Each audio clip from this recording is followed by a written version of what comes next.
El día de hoy concluimos con nuestra serie titulada El cambio de mente protege tu vida. Y vamos a Romanos capítulo 12, verso 1 para volver a leer nuestro pasaje y poder continuar el día de hoy con nuestra enseñanza.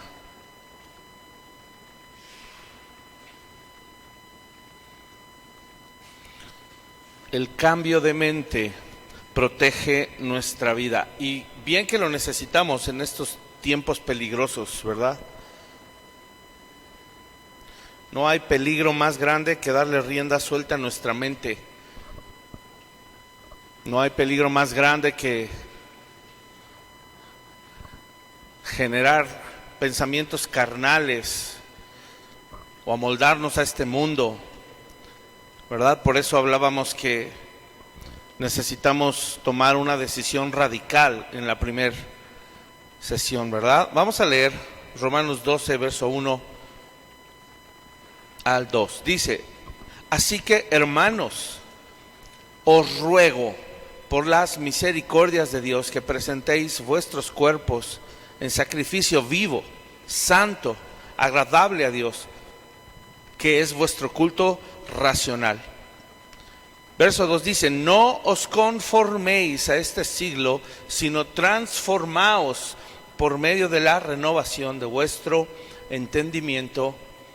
Y mira, ¿para qué? El objetivo de esto: para que comprobéis cuál sea la buena voluntad de Dios, agradable y perfecta. Inclina tu rostro, vamos a orar. Señor, encomendamos nuestras almas a ti, nuestras mentes, nuestros corazones, y que tu bendita palabra, Señor, nos limpie, nos transforme, nos renueve. Señor, cámbianos, porque necesitamos cambiar. Señor, moldea nuestro corazón. Gracias porque has sido una luz para nuestra vida y podemos ver la imagen de tu Hijo Jesucristo, cómo se va conformando cada día más en nuestra vida, en nuestro carácter, en nuestros pensamientos, en nuestros afectos, en todo lo que somos. Gracias por ello, porque si no, no podríamos permanecer en la fe ni crecer en la gracia. Ayúdanos hoy, te lo pedimos. Padre, bendice tu palabra, que prospere tu palabra y que cumpla el propósito por el cual es enviada el día de hoy. Te lo pedimos en el nombre poderoso de nuestro Señor y Salvador Jesucristo. Amén y amén. Muy bien. Pues hemos estado viendo, me decía mi esposa que no había quedado muy claro que esto era una serie. Bueno, es una serie. El cambio de mente protege tu vida. Y lo que hemos estado viendo básicamente en este pasaje, que Pablo ruega, ¿verdad? Suplica. ¿Por qué? Porque es imperante que tomemos una decisión radical. ¿Basada en qué? ¿Cómo es que podemos llegar a un radicalismo extremo en esta sociedad? ¿Cómo? ¿Cómo puedes llegar a un radicalismo extremo? Si no es por las misericordias de Dios. El saber que Dios te amó primero y el saber qué tuvo que hacer el Señor, qué clase de sacrificio tuvo que hacer para que incluso hoy tú y yo estemos aquí sentados escuchando la palabra. A veces no valoramos eso, no le damos importancia y no dimensionamos la magnitud de la importancia de la obra de Cristo, ¿verdad? Escucha, tú y yo podemos estar aquí sentados, reunidos, oyendo libremente la palabra y conociéndolo gracias a la obra que hizo en la cruz. Y eso fue hace más de 2000 años.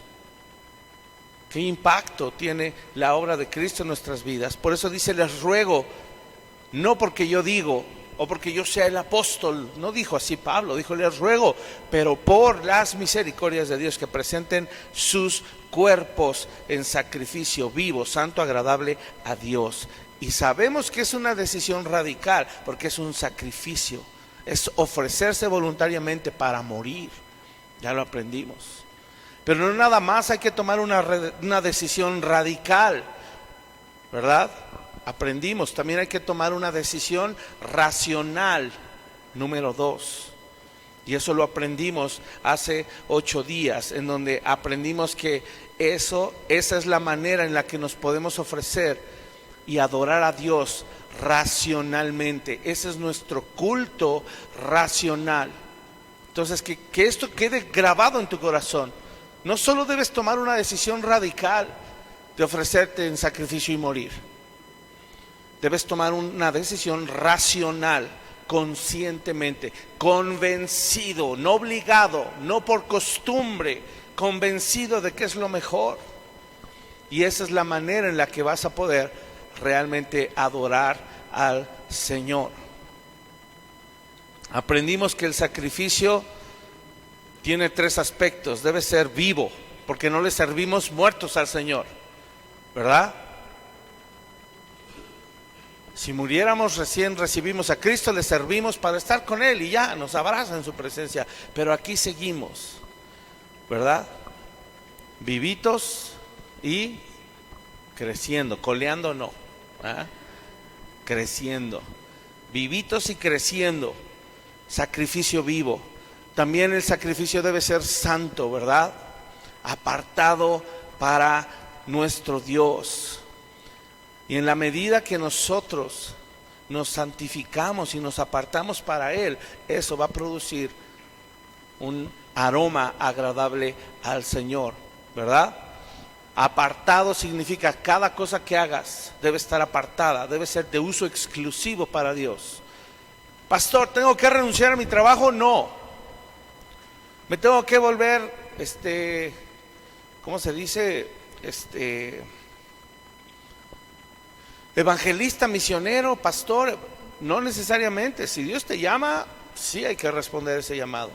Pero no todos, dice el apóstol Pablo, no todos son llamados a ejercer un liderazgo de esa clase en la iglesia.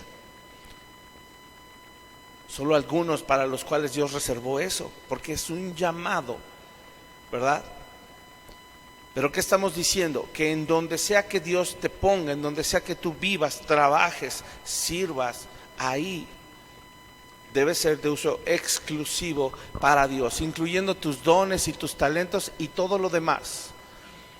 Pero hablábamos que la forma más simple, la forma más llana, por así decirlo, de ofrecerse en sacrificio, que es la última, dice en sacrificio, vivo, santo, agradable a Dios, es ofreciéndonos totalmente al Señor. Podríamos hacer miles de cosas para Él, pero en realidad podría ser el caso que Dios no sea el dueño de nuestra vida ni de nuestro corazón. Lo hacemos meramente por replicar algo que vemos en alguien, por copiar, por imitar, pero no es una convicción. Entonces, si nuestro objetivo es permanecer en su voluntad, vivos para Él, santificándonos, santos, apartados para Él y agradándolo en todo, el día a día, buscando su voluntad, decíamos que entonces va a ser una experiencia completa, andar y vivir en su voluntad. Nos queda solamente una pequeña porción para poder terminar esta enseñanza. Así es de que vamos a continuar. Chale, eso fue una recapitulación. Decíamos que la única manera en la que voy a poder ser capaz de permanecer en medio de esta cultura perversa con mi fe intacta es decidirme de una vez por todas que Jesucristo es el todo en mi vida. Eso es ofrecerse en adoración. Y decíamos que Él busca la total devoción, ¿verdad? Pero para darle a Dios nuestra total devoción, ya aprendimos, tomamos la decisión radical. Y lo segundo, una decisión racional, como vimos hace 8 días. Yo te preguntaría, ¿ya tomamos esa decisión radical para continuar? ¿O te quedaste desde el domingo hace 15 días? No has tomado una decisión radical. Número 2, ¿ya tomaste una decisión racional? ¿Ya lo razonaste? ¿Ya pusiste? Es más, hasta si tú quieres escribir pros y contras de seguir a Cristo al 100% o de no rendirle tu vida al Señor, haz el ejercicio. No hay una garantía de que te vaya bien. si no tomamos una decisión radical y racional por Cristo. Si tú quieres poner un pie en el mundo o un pie en tu voluntad y hacer las cosas a tu manera, y por otro lado poner otro pie en Cristo, ¿sabes qué? Vas a vivir una vida llena de desaliento y de derrota. No es posible hacer eso. Y Dios no diseñó una vida de desaliento ni de derrota para ti. Él mismo lo expresa, su voluntad en Romanos capítulo 8, hacernos más que vencedores. Y si tú decides tener un pie aquí y otro allá, ¿verdad? Vas a vivir con mucho desaliento y con mucha derrota. Así que primero, decisión radical. Segundo, decisión racional. Dilo conmigo. Número 1, decisión radical.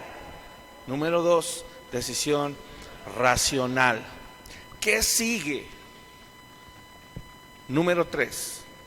Dice el pasaje Romanos 12:2, no os conforméis a este siglo. Hermanos, conformarse significa permitir que el mundo me presione para ser como ellos son. Eso es conformarse. No debemos permitir que eso suceda en ningún momento. No permitas que el mundo te presione a tal punto que adoptes la forma de ellos. Hace algunos meses estaba viendo un video de cómo es la manufactura de ollas de acero. ¿Sabes cómo es? Es una lámina en donde una máquina láser en una lámina gruesa recorta un círculo.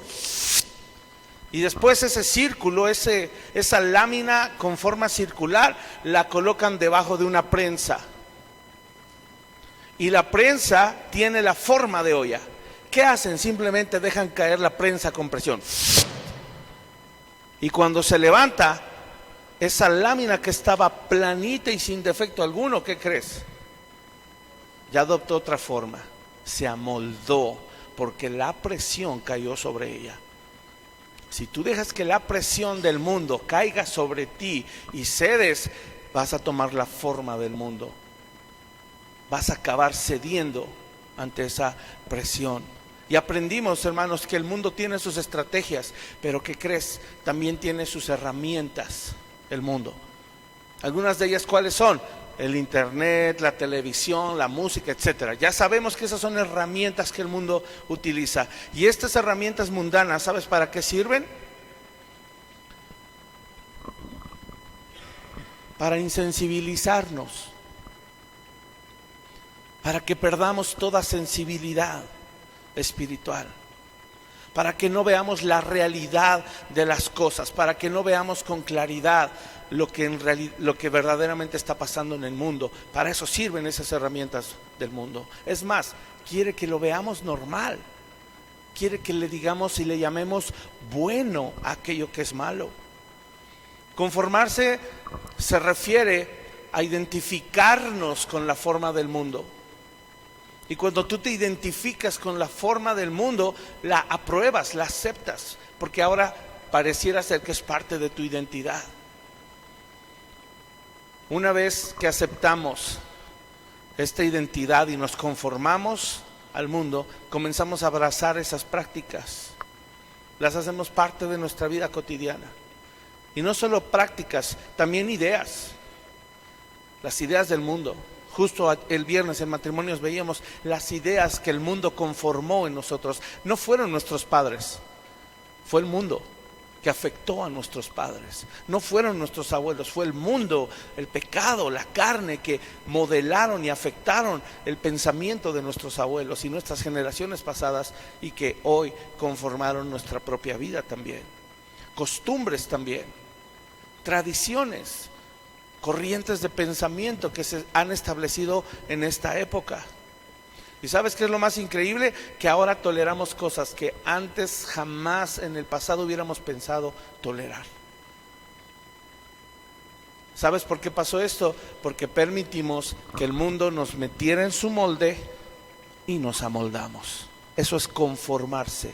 tomar la forma de algo. Y esta frase, no os conforméis, que Pablo nos está diciendo, es no se adapten, no se ajusten, no se amolden a este periodo o a este espacio de tiempo en el que les tocó vivir en el mundo, y no acepten sus prácticas, sus ideas, sus corrientes de pensamiento, ni absolutamente nada de lo que les puedan ofrecer. ¿Por qué crees que el apóstol Pablo hace esta advertencia? Porque él sabía que si caíamos en el juego, y que por cierto es un juego peligroso, si caemos en este juego, vamos a terminar imitando el diseño de familia que el mundo tiene. ¿Sabías que el mundo está diseñando un modelo de familia ahora? Vamos a acabar como eso si no tenemos cuidado de esto. Vamos a imitar sus diseños para la familia, sus diseños para la hombría, sus diseños para la feminidad, sus diseños para la juventud, sus diseños para los niños. Además vamos a imitar y a moldarnos a su diseño para las relaciones, ¿verdad? Es que así dice el mundo que deben ser las relaciones.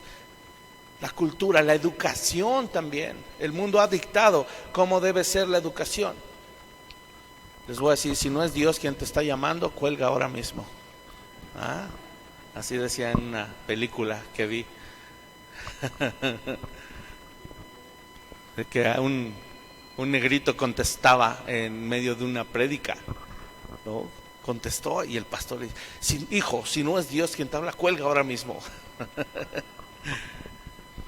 Entonces, qué impactante es esto, hermanos. También la educación. Hay un sistema, es lo que les quiero decir. El mundo ha sistematizado todo, y por eso el apóstol Pablo dice, no se adapten ni se conformen a ese sistema.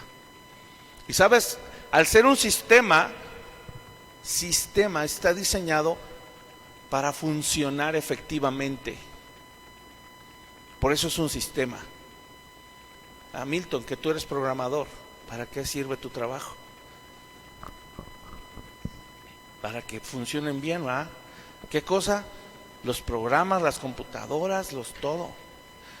¿Y quién tiene que ejecutarlo? ¿Cómo se diseñó? Las personas.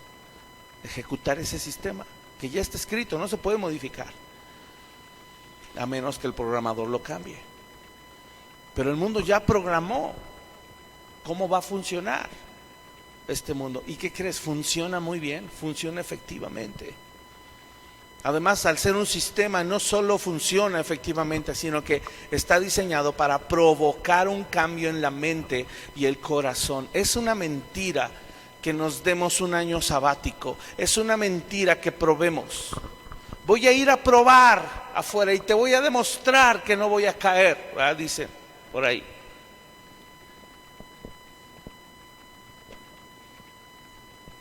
No va a ser así. Ve. Pero el sistema funciona y provoca un cambio en la mente y el corazón. Afecta, porque por eso se llama un sistema mundano. Y finalmente funciona efectivamente, provoca un cambio en la mente y el corazón y produce un molde. Regresa esa lámina planita a su estado original. ¿Se puede? Sí se puede. ¿Qué tendría que pasar? Hay que fundirla. Hay que fundirla.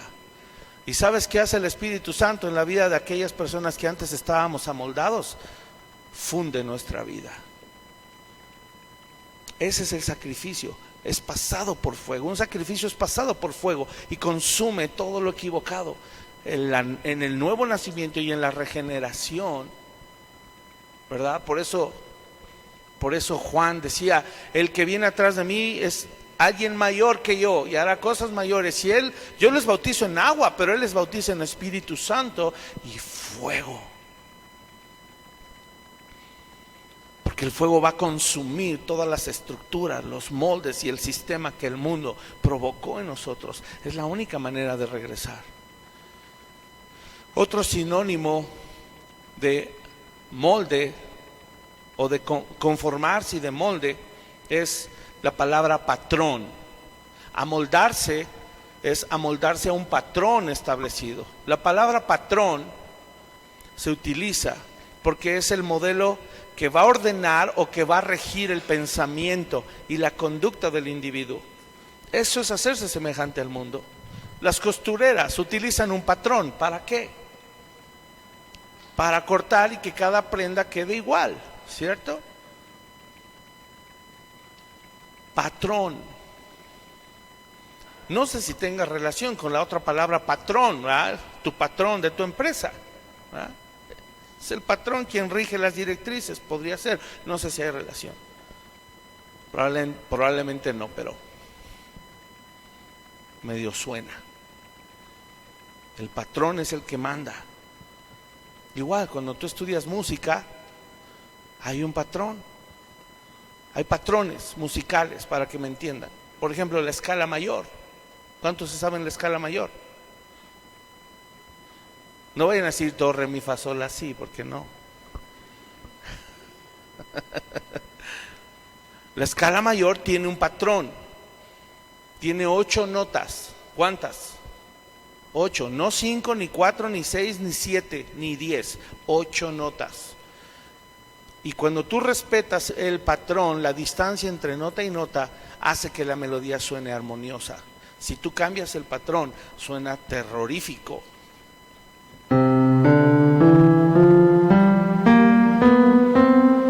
¿Les gustó? ¿Por qué no? Ahí les va otra.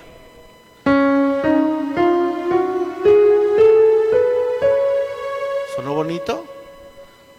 ¿Sí? ¿Qué mal oído tienen? Sonó horroroso.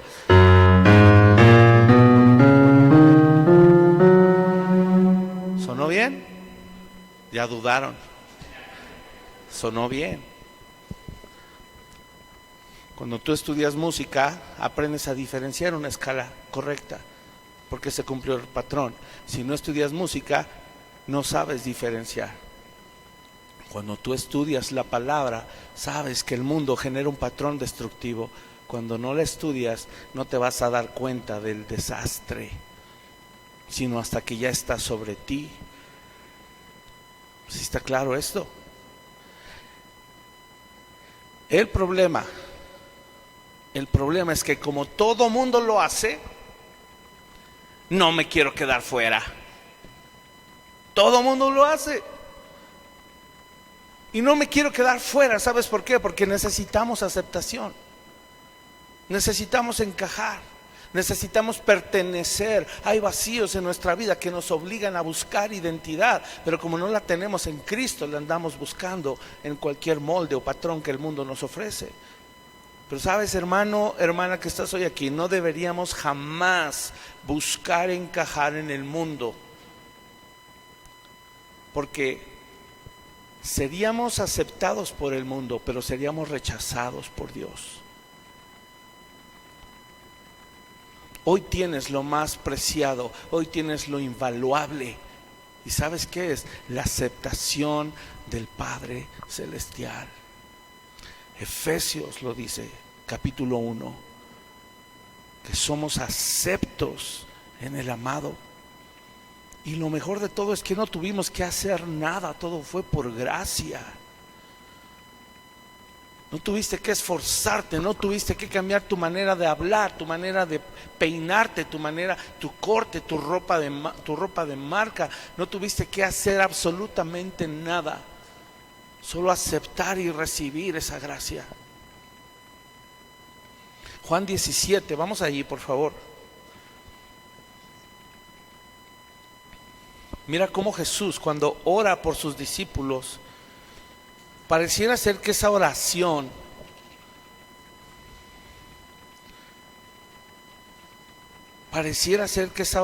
funcionara como algo que el Señor Jesús está anticipando, ¿verdad? Como ese sello, como esa marca que va a distinguir y que va a diferenciar a los discípulos cuando venga el día del Pentecostés. Juan 17, 14 empieza diciendo, Jesús le está hablando al Padre Celestial en oración, está orando por sus discípulos, y Jesús orando le dice al Padre, Padre, yo les he dado tu palabra, y el mundo ¿qué? No dice y el mundo los amoldó, Dice, el mundo los aborreció porque no encajan ya. Porque cuando venga el Espíritu Santo que los guía a toda verdad, los va a santificar en la verdad y los va a sellar. Y van a ser uno contigo y conmigo, Padre. Ese era el sentido de la oración de Jesús. Y entonces, como ya tu Espíritu, Señor, va a morar en ellos, ya no van a encajar en el mundo y el mundo los va a aborrecer. Porque no son del mundo, sigue orando Jesús, como tampoco yo soy del mundo. 15, no ruego que los quites del mundo, sino que los guardes del mal. Es decir, que los guardes de aceptar esos patrones y esos moldes que el mundo les va a ofrecer. Guárdalos de eso, Señor. Y Él vuelve a decir, no son del mundo como tampoco yo soy del mundo. Santifícalos en tu verdad, tu palabra es verdad. Allí está la clave. Allí está la clave. No conformarnos a este siglo. Y sabes, justo aquí en donde empezamos a no conformarnos es donde encontramos el tercer punto. ¿Sabes cuál es el tercer punto? ¿Cuál fue el primero? Tomar una decisión radical. Número 2. Tomar una decisión ¿qué?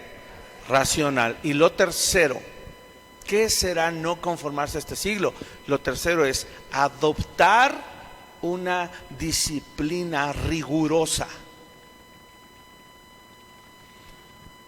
Mira, mostramos, cuando éramos niños, mostrábamos inmadurez.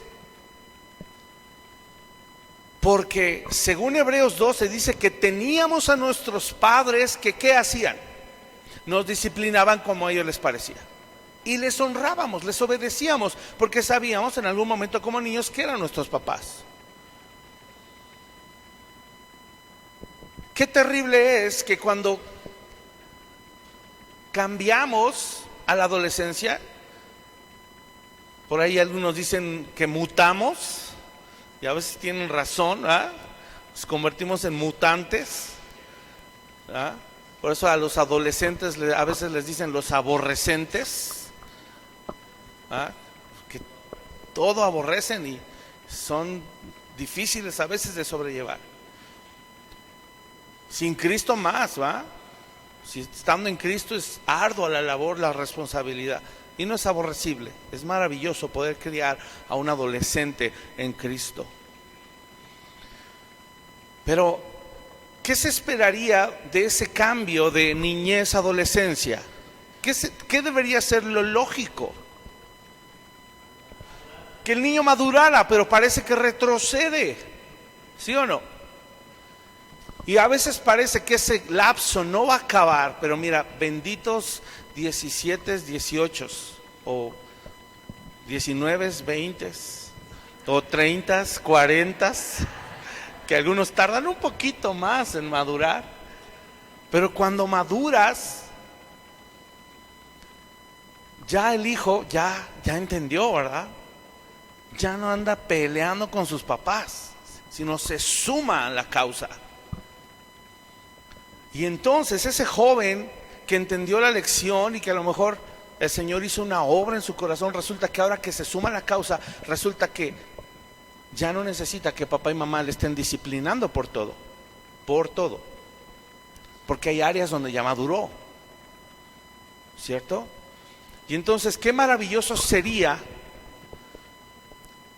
que desde la adolescencia, o sea, que les entrenáramos de tal manera que no pasáramos esa situación difícil en la adolescencia y ni en la juventud, y que le enseñáramos a nuestros hijos, además de enseñarles en disciplina, que les enseñáramos a ellos a autodisciplinarse.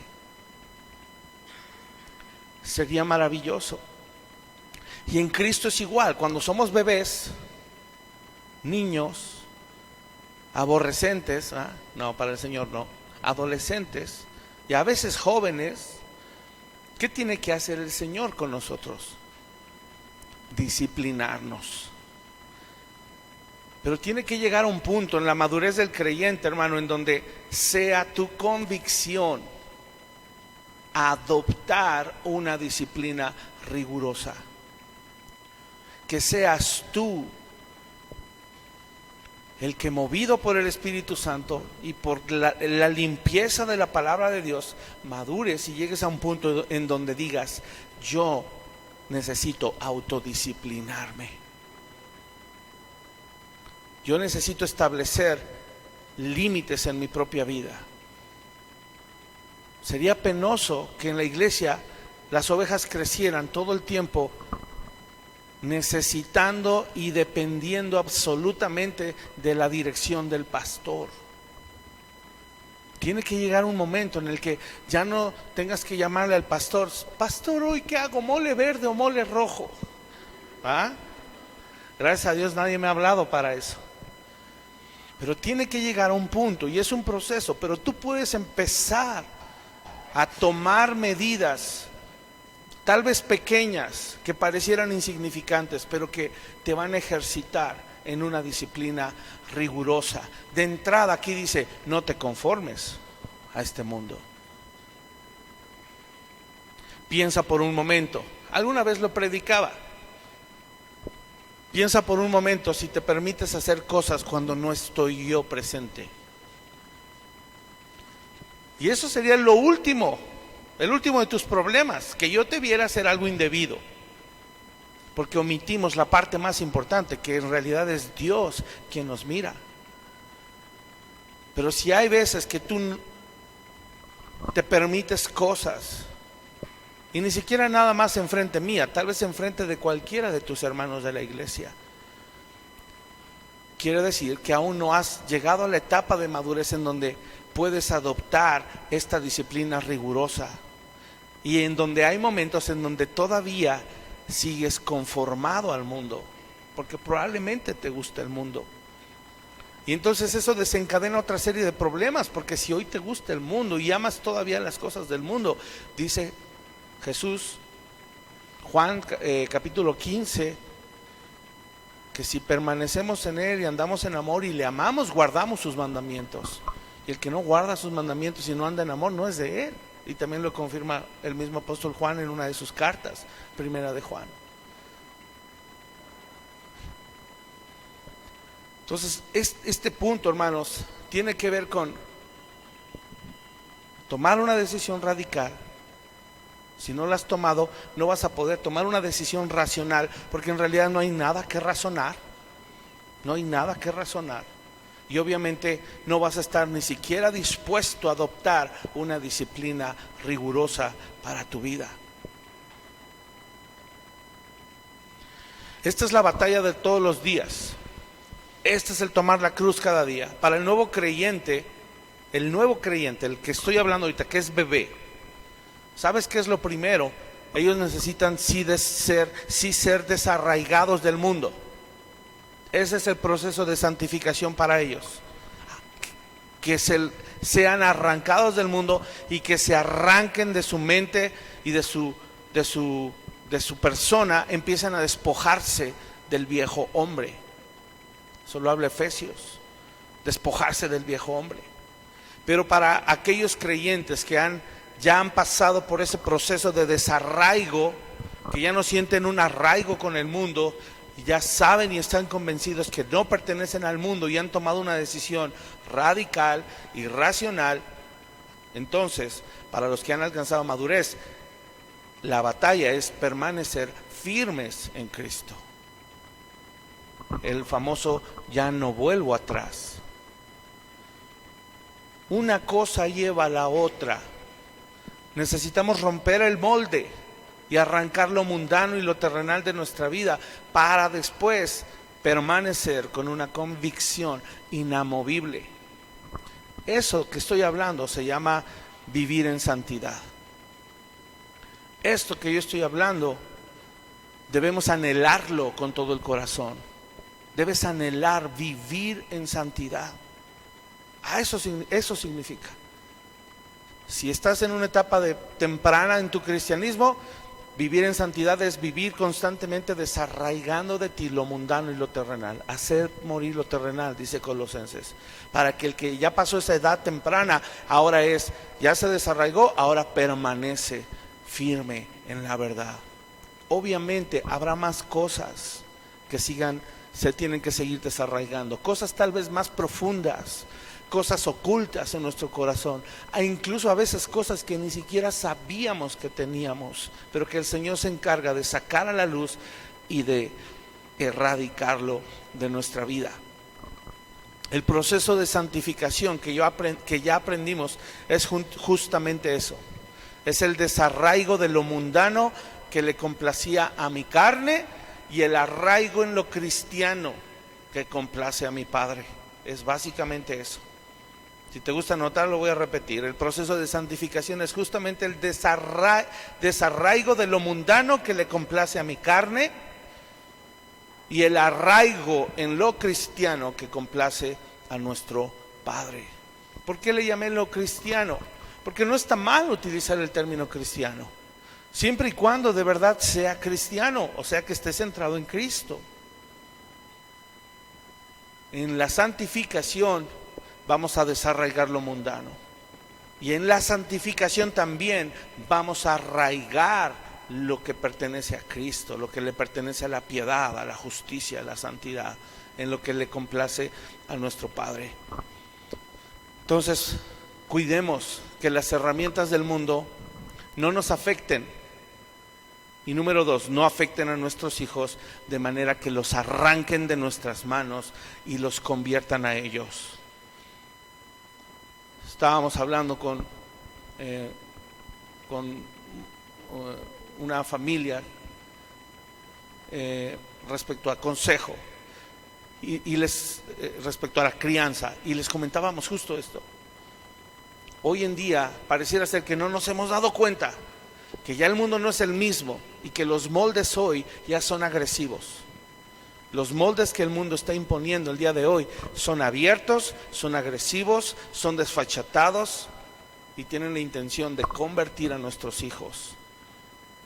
Sin embargo, por la gracia de Dios y haciendo el trabajo que nos corresponde, no va a suceder eso también. Tenemos su espíritu de nuestro lado. Vamos a 1 Corintios 2.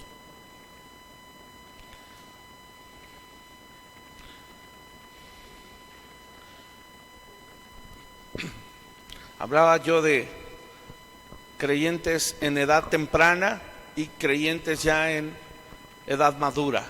Y 1 Corintios 2 nos habla de aquellos que han alcanzado madurez. Vamos a leer. 1 Corintios 2, 6.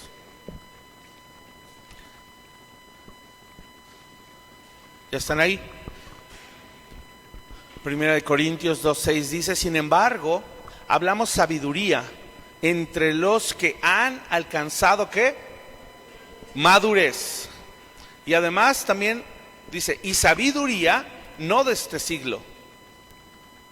Fíjate, Pablo dice, estamos hablando sabiduría, una sabiduría y un conocimiento, además dice ahí, ¿verdad? Más adelante, que no es de este siglo. Es decir, que no ha sido manchada o afectada con la corriente del mundo. Hay veces que toleramos que el mundo dañe, afecte o tergiverse la sabiduría de Dios. Y a veces se escuchan y se oyen consejos dentro de la iglesia que tienen más un tinte mundano o psicológico o humanista. Y eso no ayuda. Aquí Pablo está diciendo, hablamos sabiduría entre los que son maduros, pero no es una sabiduría que haya sido afectada por este siglo, por esta época. Dice, ni tampoco de los príncipes de este siglo que perecen. 7, mas hablamos sabiduría de Dios en misterio, la sabiduría oculta, la cual Dios predestinó antes de los siglos para nuestra gloria, la que ninguno de los príncipes de este siglo conoció, porque si la hubieran conocido, nunca habrían crucificado al Señor de gloria. Antes bien, como está escrito, cosas que ojo no vio, ni oído yo, ni han subido en corazón de hombre, son las que Dios ha preparado para los que le aman. Pero Dios, escucha, nos las reveló a nosotros por medio de ¿qué? Del Espíritu. Porque el Espíritu todo lo escudriña, aún lo profundo de Dios. Porque ¿quién de los hombres sabe las cosas del hombre, sino el Espíritu del hombre que está en él? Así tampoco nadie conoció las cosas de Dios, sino el Espíritu de Dios. Y mira la declaración de Pablo. Y nosotros no hemos recibido el espíritu del mundo, sino el Espíritu que proviene de Dios, para que sepamos lo que Dios nos ha concedido, es decir, para que sepamos su voluntad. Lo cual también hablamos no con palabras enseñadas por sabiduría humana, sino con las que enseña el Espíritu, acomodando lo espiritual a lo espiritual. Pero el hombre natural, o sea, el no nacido de nuevo, no percibe las cosas que son del Espíritu de Dios, porque para él son locura y no las puede entender, porque se han de discernir espiritualmente. En cambio, el espiritual juzga todas las cosas, pero él no es juzgado de nadie. Porque ¿quién conoció la mente del Señor? ¿Quién le instruirá? Mas nosotros tenemos la mente de Cristo. Hermanos, tenemos el gran privilegio de que Dios nos reveló lo que era oculto. Hoy está revelado, perfectamente revelado. Para todos, no, para los hijos de Dios. Por eso lo primero, o la primera gran revelación que Dios trae al hombre es el Evangelio.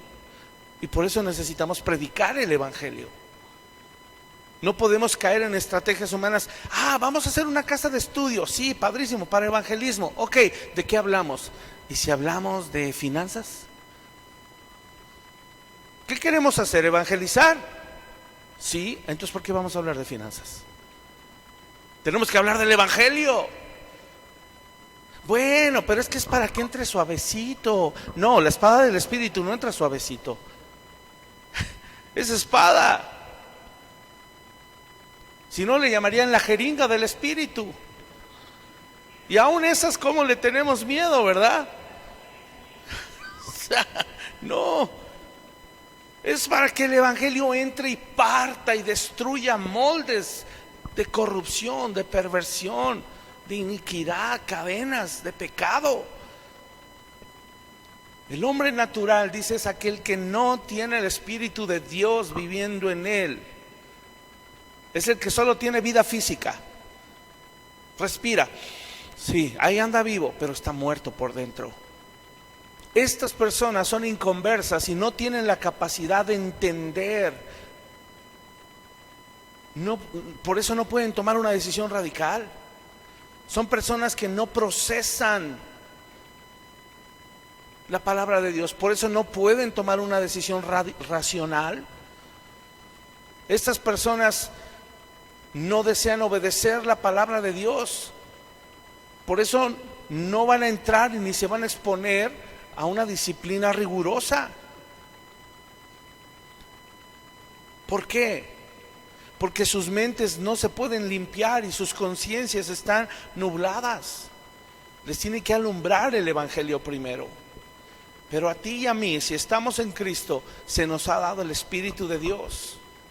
Y junto con eso se nos ha dado, como dice al final, que tenemos la mente de Cristo. Junto con su Espíritu se nos ha dado la forma de pensar de Cristo, la mentalidad de Cristo. ¿No es maravilloso eso? Y como tenemos la mentalidad de Cristo y cómo Él piensa, por eso ahora nos es fácil no conformarnos al mundo y no aceptar las cosas del mundo.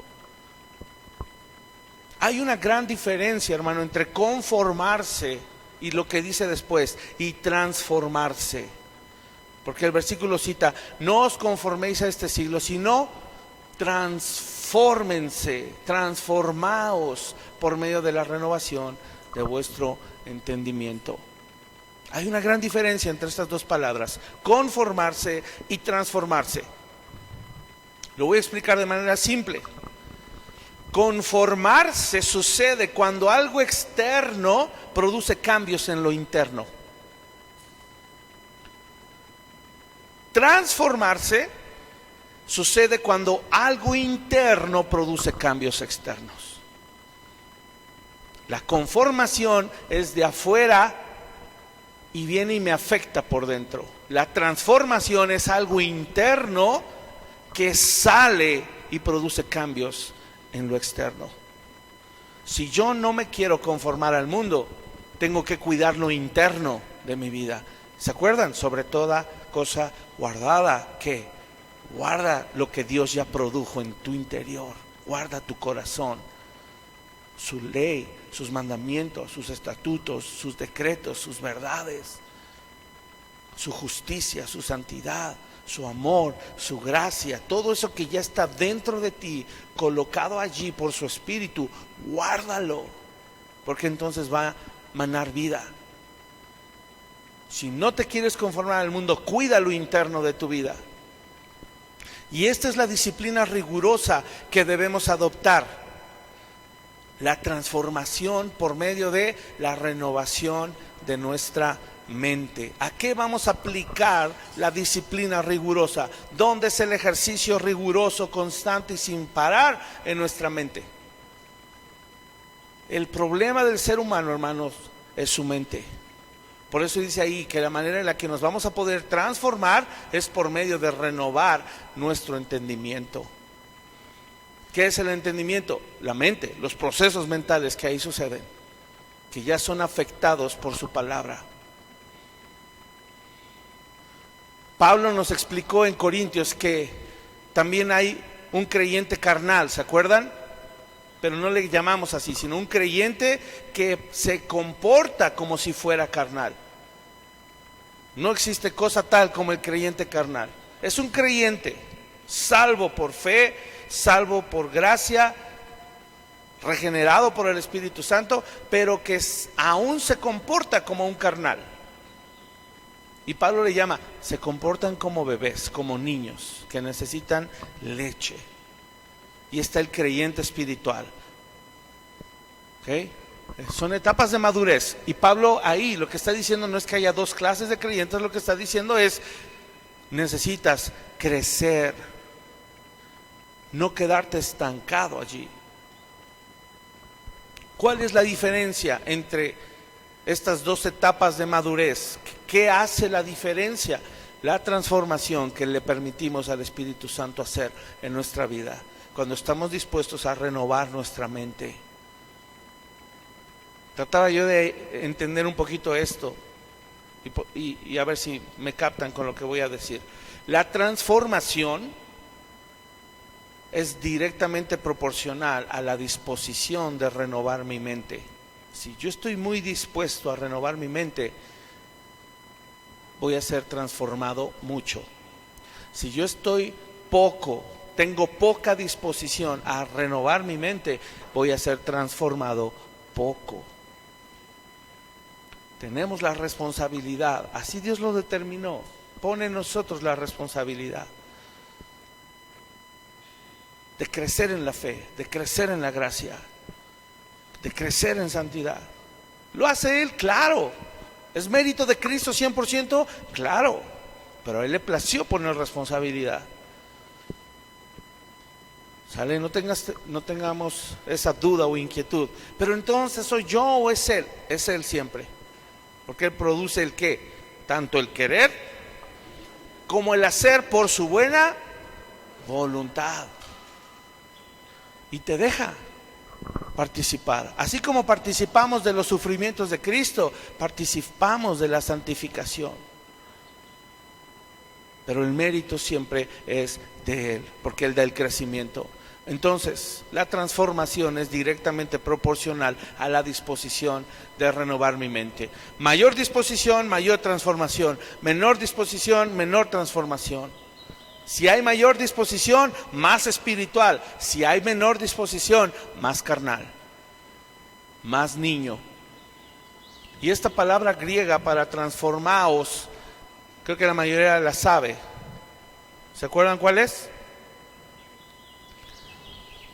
¿No?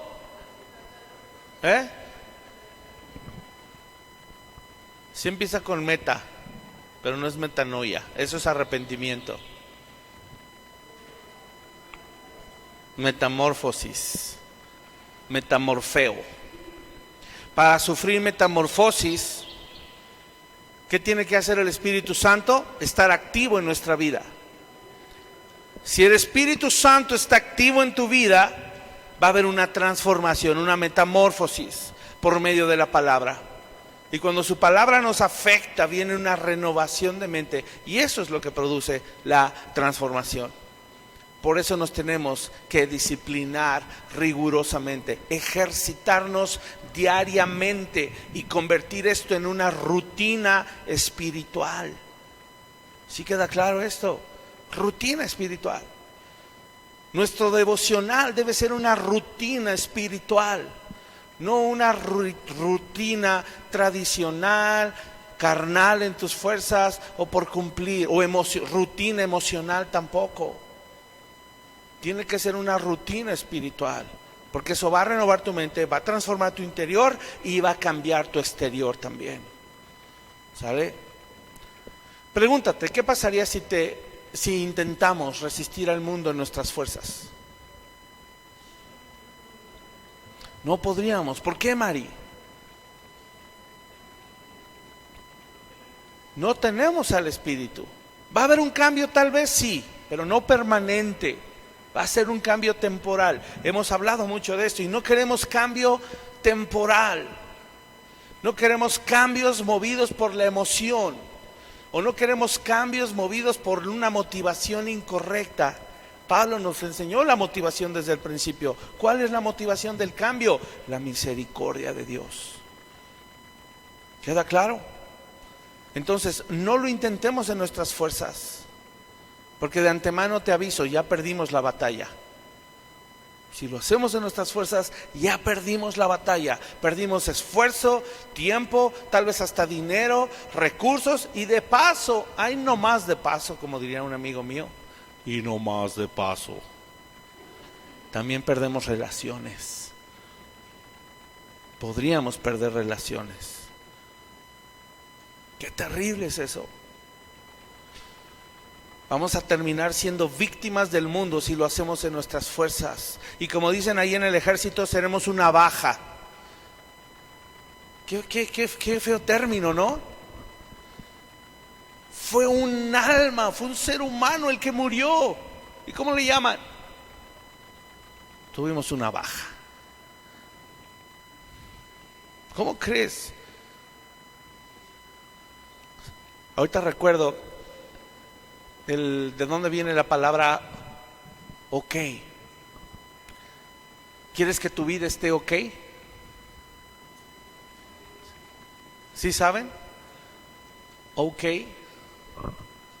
Ok en inglés. OK. Bueno, una de las teorías de dónde viene la frase ok. ¿Cómo estás? Ok, estoy bien. Si quieres estar ok. Ok viene de el uso habitual en las guerras, en donde tenían una pizarra, en donde anotaban cuántos muertos había habido ese día. Si había habido 5 muertos, ponían 5K, que significa 5 killed, 5 muertos. Muertos es killed, K, con K en inglés. 5 matados. ¿Ah? Y cuando no había muertos, no había bajas, en la pizarra aparecía un 0 y una K. En inglés al 0 le dicen O. OK. No hubo muertos, no hubo bajas. ¿Quieres que tu vida esté ok? Necesitas entrar en una disciplina rigurosa para que tu vida no acabe siendo una baja más del ejército de Cristo. Ok, no hay muertes, no hay bajas, pero si no hay fortaleza espiritual, vamos a terminar ante la presión mundana y va a haber bajas. Cuidado. Entonces la renovación significa, porque aquí dice la transformación viene por renovar. Entonces, ¿qué es renovar? Renovación significa sacar lo viejo para llenarlo de cosas nuevas. ¿Cuántos les encantaría renovar su casa? Chicas, mujeres, hácenme su mano. Nada más 1, 2. Qué poca fe. Yo iba a desatar bendición para que... No, no es cierto. Es broma. No, para nada. A ver, en serio. Si tuvieras los medios hoy y dices, mañana mismo renuevo mi casa, háceme su mano. ¿Verdad que sí, Lulú? Gracias. ¿Y los hombres? ¿Renovar el coche? Ah, pues sí, claro, ¿verdad?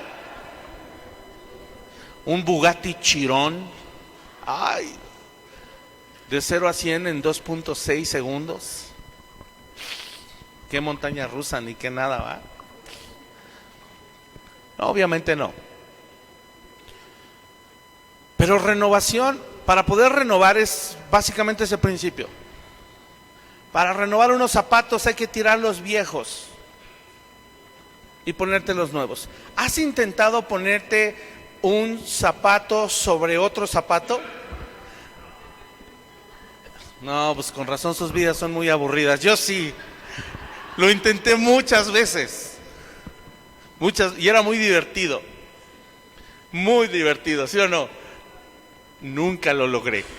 Por cierto, pequeño detalle, nunca lo logré. ¿Saben qué sí logré? Meter mis pies con zapatos en los zapatos de mi papá. Ahí sí cabían, porque mi papá tenía un tamalón tremendo en los pies. ¿Ah? Y sí cabía, mi zapato con mi pie cabía dentro del de mi papá. Ya de adolescente ya no se pudo. No podemos cambiar de zapatos si no tiramos los viejos y nos ponemos los nuevos. No podemos renovar la casa si no sacamos todos los muebles viejos para poder meter los nuevos. Es lo mismo, la renovación significa sacar lo viejo para llenarlo de cosas buenas. Todo lo que ocupaba nuestra mente en el mundo, todo tiene que ser reemplazado por todo lo que Dios tiene ahora para nuestra vida. Pero ¿cómo vas a saber todo lo bueno que Dios tiene para ti hoy si no lees su palabra? Entonces no vas a querer nada nuevo en tu vida, vas a estar conformado y conformista. Además, no, yo así estoy bien, el mundo me ha dado todo lo que necesito, hasta ahorita no necesito renovarme. Pero cuando descubres todo lo que el Señor te ofrece, dices, ¿por qué no me había dado cuenta antes? ¿Por qué no lo aprendí antes? Y empezamos a sacar y a tirar lo viejo para reemplazarlo por todo lo nuevo que Dios tiene para nosotros.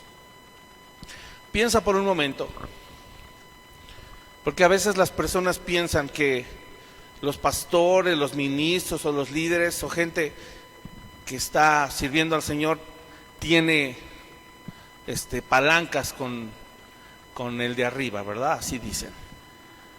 Me ha tocado que, no aquí, pero me ha tocado gente que llega y me dice, por favor, pastor, una oración, usted que está bien parado allá arriba. No me conoce, no sabe las luchas que tengo, no sabe. Y digo, bueno, él podría estar igual de bien parado que yo, pero pues no quiere. Pero hay algo clave que es lo que nos ayuda a mantenernos en esta carrera que es seguir a Cristo. Y te quiero hacer una pregunta. Si tú, porque cuando a mí me la hacen, lo único que puedo pensar, la respuesta inmediata que viene a mi vida es, pues es que fácil, o sea, estoy firme en Cristo porque tengo su espíritu y su palabra, básicamente. O sea, es lo que Cristo produjo en mí, es más, fue su promesa, Él murió, resucitó, se fue al cielo, ¿y quién nos mandó? Su espíritu que nos iba a guiar a toda verdad y santificarnos en su verdad, y resulta que su palabra es verdad. Entonces tengo su espíritu y su palabra. Y pregúntate por un momento, si tú antes de convertirte a Cristo te hubieran dicho, escucha lo que estoy planteando, antes de convertirte a Cristo te hubieran dicho que ibas a vivir tu vida cristiana oyendo la palabra, leyendo la palabra, memorizando la palabra, meditando la palabra, estudiando la palabra, enseñando la palabra y hasta cantando la palabra, no lo hubieras creído. Hubieras dicho, ¿yo? No, gracias. Pero ¿acaso no es eso lo que ha hecho que tu vida permanezca hoy firme? y lo amamos además. Amamos hacer eso. Porque es la única cosa que Dios nos ha dado para lograr cruzar el desierto y llegar a la tierra prometida. Es lo único. Su espíritu y su palabra que nos va a guiar camino a casa. Es lo único. Así es que los dos agentes transformadores para el creyente son el Espíritu Santo y su palabra. De hecho, no podríamos ser creyentes sin el Espíritu y sin su palabra. Básico, se acabó. Tito 3:5 lo dice, solo anótalo: nos salvó, no por obras de justicia que nosotros hubiéramos hecho, sino por su, aquí está lo que Pablo decía, misericordia, y luego dice, por el lavamiento de la regeneración y por la renovación en el Espíritu Santo. Es eso, la obra poderosa y milagrosa y misericordiosa del Espíritu Santo a través de su palabra, obrando en la vida de una persona. ¿Sabes? Un entrenador deportivo alguna vez dijo y trató de definir disciplina, porque estamos terminando con este tercer punto, y definió la disciplina así.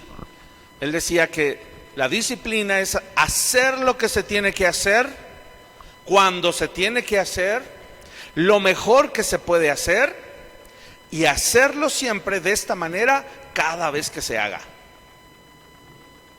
Lo que se tiene que hacer, cuando se tiene que hacer y lo mejor que se puede hacer.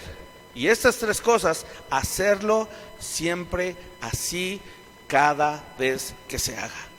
Ahora, te pregunto, si aplicáramos esta definición burda de disciplina solamente a leer la Biblia,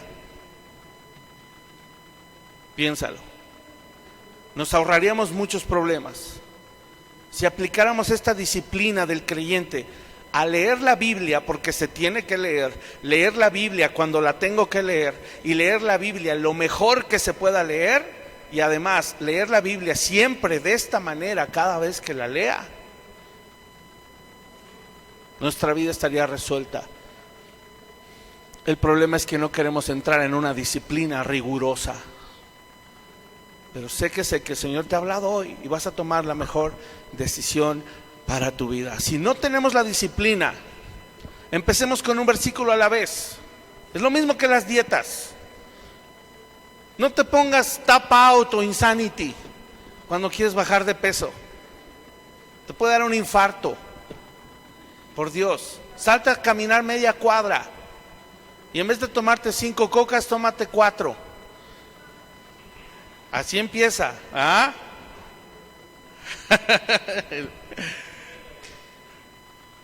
Empieza paso a paso, firme, empieza.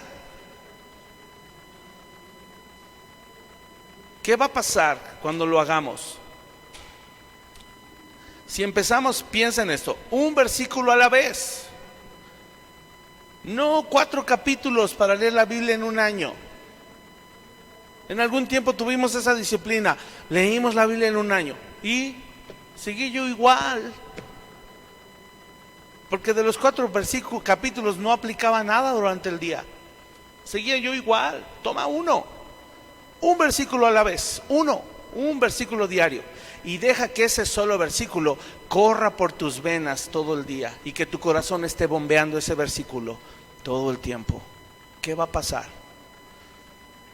¿Qué va a pasar? Dice que va a ser medicina a todos tus huesos. Te va a ayudar a permanecer. Va a inundar tu vida de bienestar. Y en poco tiempo, ¿qué crees? Vas a querer más. Al rato van a ser 2. Y al rato van a ser 3. Y al rato 5. Y al rato 10. Así es la palabra de Dios. Y finalmente dice, para que comprueben cuál sea la buena voluntad de Dios, agradable y perfecta. Hay un por qué y un para qué. Porque Dios quiere que conozcamos su voluntad. Termino. Si hacemos estas 3 cosas, veremos resultados palpables en nuestra vida.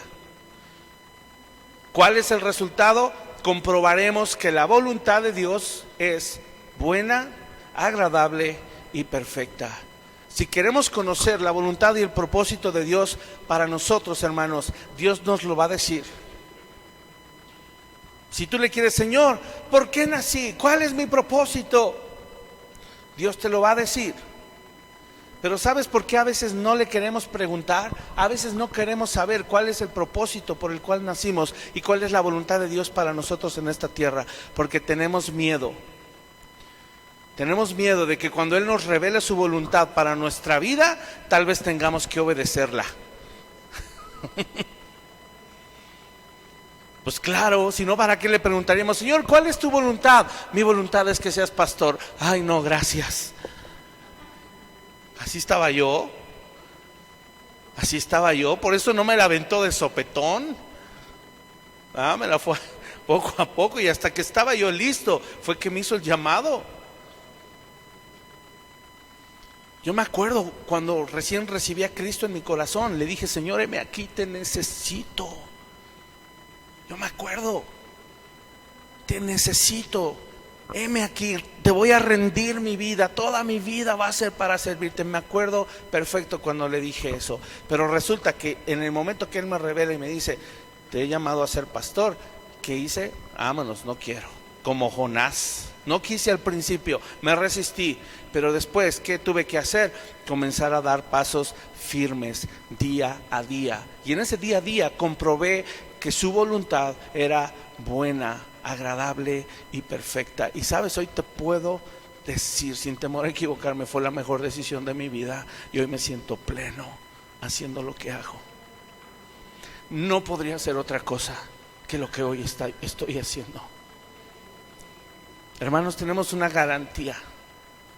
Dios nos ha dado esta garantía, que una vez que caminemos en su voluntad, vamos a amar su voluntad.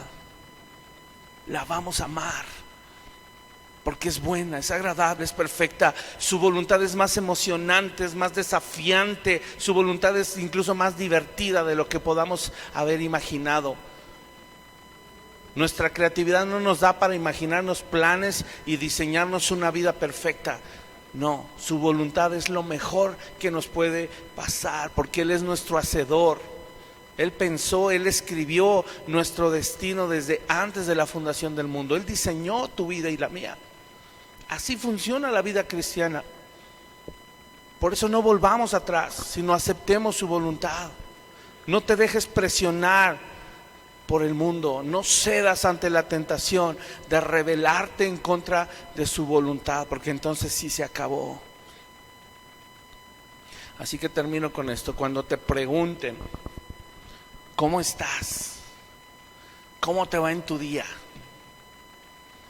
Diles, solo te voy a decir que mi vida es buena, agradable y perfecta. ¿Y sabes qué te va a decir la gente? ¿Por qué? Pues ¿en qué andas? Y tú simplemente les vas a decir, ando en la voluntad de Dios. Amén. Que esa sea la dirección. Vamos a orar, cierra tus ojos. Padre amado, gracias por tu voluntad buena, agradable y perfecta. Y porque deseas que la comprobemos. Señor, quieres deslumbrarnos, asombrarnos con la belleza de la vida que diseñaste para nosotros. Señor, el mero hecho de conocerte ha sido lo mejor que nos ha pasado. El mero hecho de conocer tu amor y tu bondad, tu gran misericordia, tu favor y tu gracia sobre nosotros, Señor, nos conmueve el alma. Señor, nuestras entrañas se remueven simplemente el saber cuánto amor y cuánta gracia derramaste en la cruz del Calvario. Por eso, Señor, te damos gracias.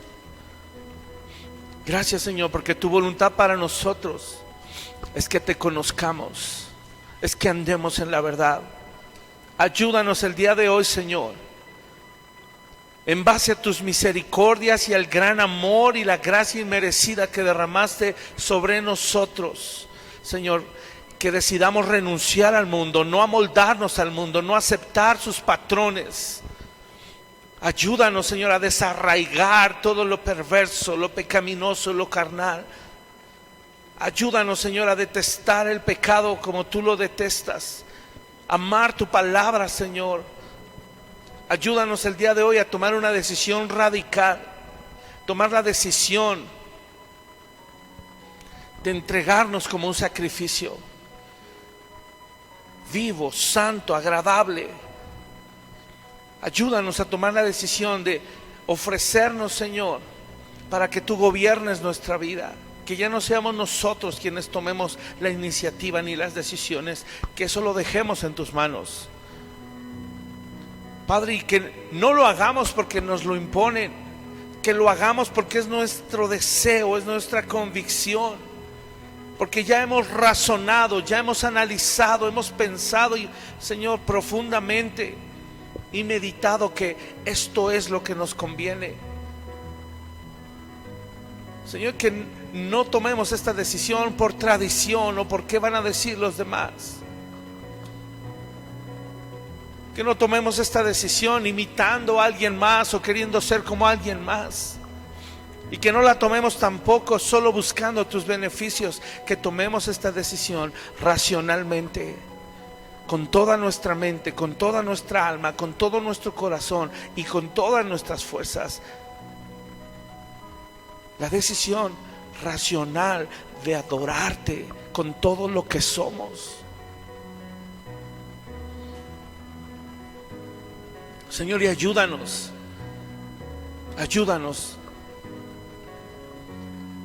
a autoimponernos una disciplina rigurosa.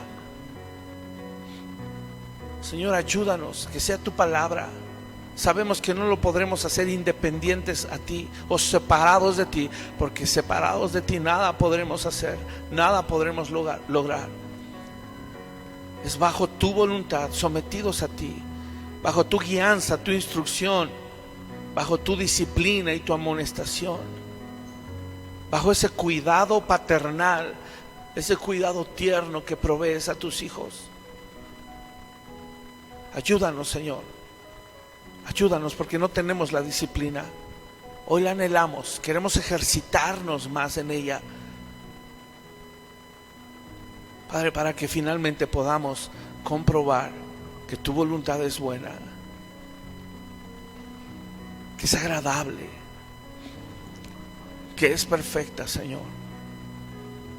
Gracias, porque estamos convencidos de que fuiste tú quien nos salvó, no por obras de justicia que hayamos hecho nosotros, sino por tu misericordia. Ayúdanos a confiar en ti, ayúdanos a apoyarnos en ti, descansar en ti, pero también fortalecernos en ti, Señor. Tomamos hoy, Señor, una decisión radical de entregarnos completamente, una decisión racional de ser adoración en cada aspecto de nuestra vida, y una decisión de disciplinarnos rigurosamente bajo la guianza de tu palabra.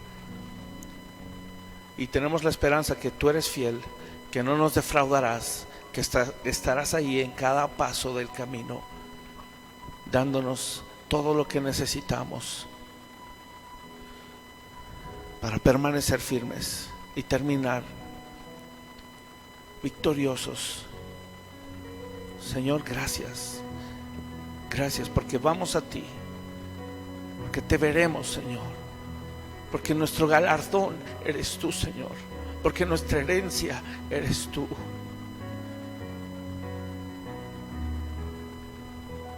Gracias por cada uno de mis hermanos, cada miembro de esta familia preciosa que tú has conformado. Ayúdanos, Señor, en estos tiempos a no ceder ni un milímetro ante la presión del mundo. Tenemos tu poder, tenemos tu valentía, Señor, tu determinación, tenemos tu espíritu y tu palabra, Señor, y así lo haremos con el favor tuyo y tu gracia. Por eso te damos gracias, Señor. A ti te adoramos, te glorificamos, Señor, te damos todo el honor, la gloria, la honra Y todo esto, Señor, te lo pedimos en el nombre de Jesús, nuestro Señor y Salvador. Amén y amén.